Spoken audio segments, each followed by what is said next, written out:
Assalamualaikum, saya Anggraini Ibrahim dari kelas R8F dengan NPM 202221500369.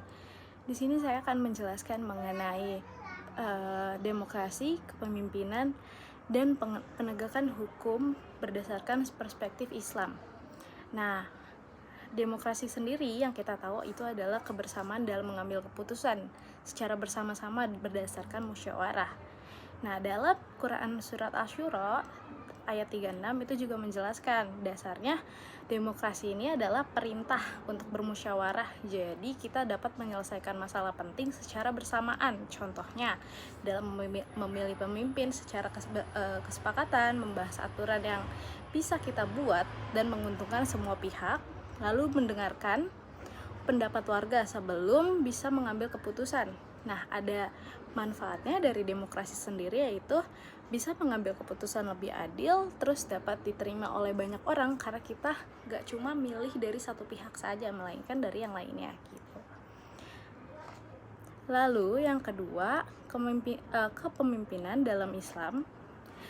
Kepemimpinan dalam Islam itu adalah salah satu bukti amanah ataupun tanggung jawab. Jadi bukan hak ataupun hak seseorang sendiri untuk berkuasa gitu. Jadi seseorang pemimpin harus memiliki sikap-sikap jujur dan mampu melindungi rakyatnya. Jadi pemimpin itu harus memiliki sifat-sifat Rasulullah seperti itu dan memimpin sesuai ajaran yang benar. Pemimpin itu harus mendahulukan kepentingan masyarakatnya atau rakyatnya atau masyarakat umum di atas kepentingan pribadinya.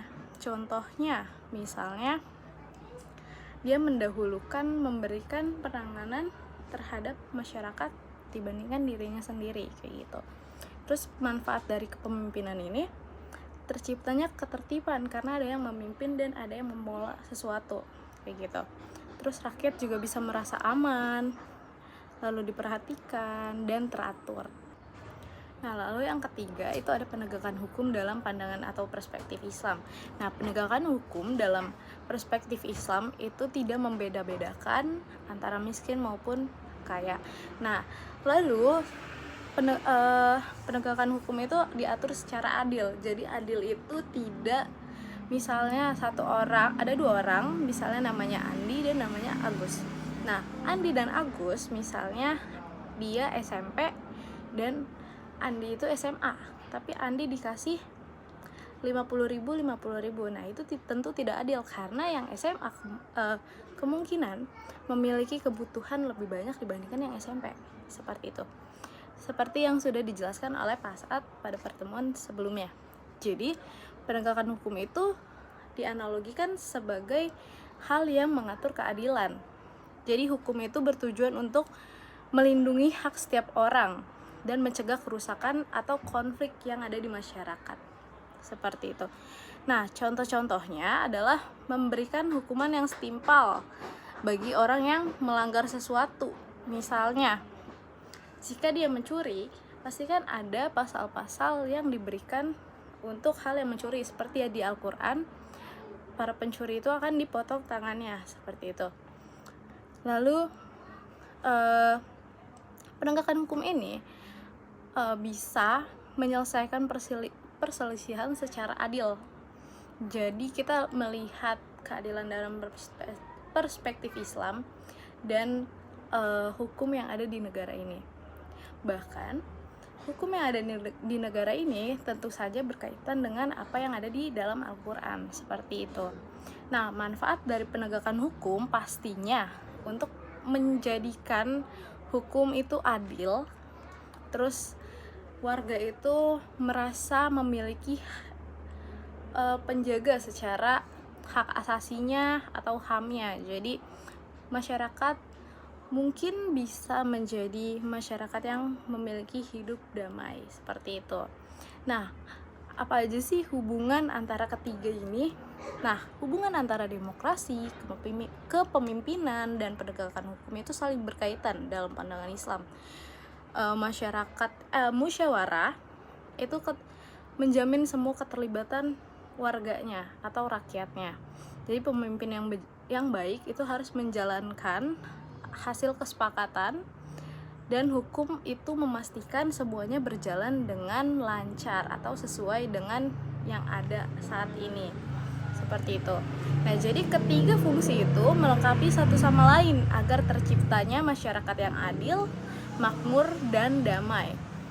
Tanpa salah satu unsur itu, sistem kehidupan di sebuah negara itu bisa tidak seimbang atau berpotensi menimbulkan konflik. Seperti itu. Keterkaitan tiga komponen ini juga tercermin dari contoh nyata. Misalnya saat menyusun peraturan sebuah kota ataupun desa, warga tentu saja bermusyawarah kan untuk memilih kepala desa dan menjalankan tugasnya dengan jujur.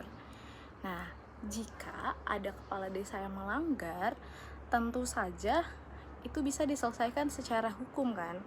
Nah, yang berlaku tanpa pandang ini kepala desa atau ini orang biasa atau misalnya masyarakat setempat biasa kayak gitu.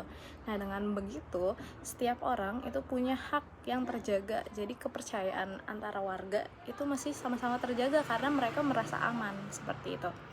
Nah, tujuan hidup bersama yang diajarkan Islam kepada kita yaitu mewujudkan kesejahteraan dan kedamaian. Jadi kesejahteraan kedamaian itu dapat terjaga jika kita memiliki tiga komponen yang ada dalam hidup kita yang tadi, yaitu adalah demokrasi, lalu ada kepemimpinan, dan penegakan hukum secara Islam. Nah, dalam pandangan Islam, keterhubungan ketiga komponen itu jadi nggak hanya aturan biasa, melainkan bentuk ketaatan pada prinsip kebenaran dan keadilan. Jadi ketika dia berdemokrasi, kepemimpinan dan penegakan hukum itu saling jalan selaras, maka tidak ada orang yang sewenang-wenang dan mengambil hak orang lain, dan kekuasaan tidak akan disalahgunakan. Jadi inilah ketiga komponen yang dapat membangun masyarakat kita lebih memiliki ketahanan terhadap hak asasinya secara perspektif Islam, seperti itu. Itu saja yang dapat saya sampaikan. Terima kasih. Mohon maaf jika ada salah kata dan salah pemahaman. Assalamualaikum warahmatullahi wabarakatuh.